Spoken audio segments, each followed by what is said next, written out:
नमस्कार. क्लिअर आणि blind hole tapping करण्याच्या या सत्रात आपले स्वागत आहे. या विषयाची सुरुवात काही शिकण्याच्या उद्दिष्टाने करूया. या विषयाच्या शेवटी आपण हे करू शकाल. ब्लाइंड होलमध्ये इंटरनल थ्रेड कट करून घ्या. त्यासाठी लागणाऱ्या उपकरणे व टूल्स: टॅपिंग टूल सेट, एक हँड टॅप सेट, एक फाइलिंग टूल, एक वाइस, एक ट्राय स्क्वेअर. आवश्यक साहित्य: आवश्यकतेनुसार कटिंग फ्लुइड. आता आपण इंटरनल थ्रेड तयार करण्याचा सराव सुरू करूया. आपल्याला खालीलप्रमाणे कामाची तयारी करणे आवश्यक आहे. File surface flat plus or minus 0.5 millimetre. Angular surfaces file करा. एज चॅफर करा. कॉन्केव्ह सरफेसेस असतील ते फाईल करा. कॉन्व्हेक्स सरफेसेस असतील ते फाईल करा. होलमध्ये पूर्ण ड्रिल करा. हँड टॅपचा वापर करून थ्रू होल्स अंतर्गत थ्रेडिंग. इंटरनल थ्रेड करण्याची पहिली पायरी म्हणजे टॅप ड्रिलचा आकार ओळखणे. हे सूत्र वापरून मोजले जाऊ शकते किंवा टॅप ड्रिल आकाराच्या टेबलवरून घेतले जाऊ शकते. नंतर आवश्यक टॅप ड्रिल आकारानुसार होल ड्रिलिंग घ्या. ड्रिल होल चॅफर करा. हे टॅपच्या सुरुवातीस टॅपला योग्यरित्या सरळ रेषेत ठेवण्यास मदत करेल. वाईसमध्ये जॉब घट्ट आणि आडवा बसावा. वाईसच्या जबड्याच्या वरती जॉब सरफेस आला पाहिजे. टॅप छिद्र अक्षांशी सरळ रेषेत ठेवण्यासाठी ट्राय स्क्वेअर वापरा. पहिला टॅप किंवा टेपर टॅप रेंचमध्ये फिक्स करा.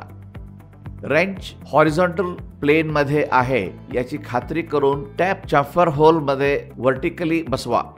सतत खाली दाब लावा आणि थ्रेडिंग सुरू करण्यासाठी टॅप हळूहळू घड्याळाच्या दिशेने फिरवा. टॅप रेंच केंद्राजवळ धरून ठेवा. जेव्हा आपल्याला खात्री असेल की आपण टॅपिंग सुरू केले आहे तेव्हा टॅप अलाइनमेंटला अडथळा न आणता टॅप रेंच काढून टाका. ट्राय स्क्वेअर 90 डिग्रीवर ठेवून अलाइनमेंट तपासण्यासाठी आपण ट्राय स्क्वेअर वापरू शकता. जर आपल्याला काही फरक दिसते तर टॅपच्या झुकण्याच्या विरुद्ध बाजूस थोडा जास्त दाब देऊन टॅपची स्थिती सुधारा.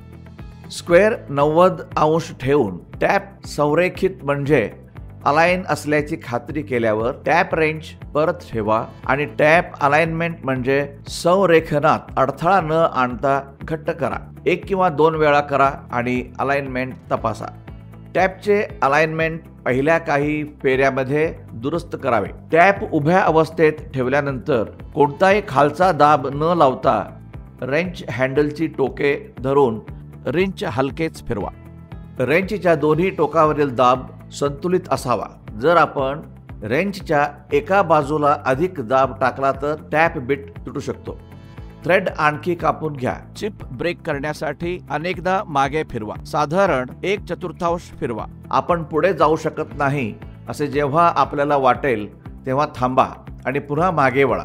टॅप करताना कटिंग फ्लुइड वापरा. हे टॅप बिट आणि जॉब खूप कोरडे होण्यापासून रोखण्यास मदत करेल.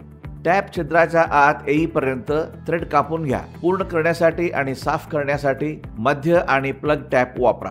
टॅप पूर्णपणे छिद्रात शिरला असेल तर मध्यवर्ती आणि प्लग टॅप कोणताही थ्रेड कापणार नाही. ब्रशने वर्कवरील चिप्स काढून टाका. मॅचिंग स्क्रूने थ्रेडिंग होल तपासा. ब्रशने टॅप स्वच्छ करा आणि पुन्हा स्टँडवर ठेवा. आता आपण हँड टॅपचा वापर करून अंतर्गत थ्रेडिंग ब्लाइंड होल पासून सुरुवात करूया.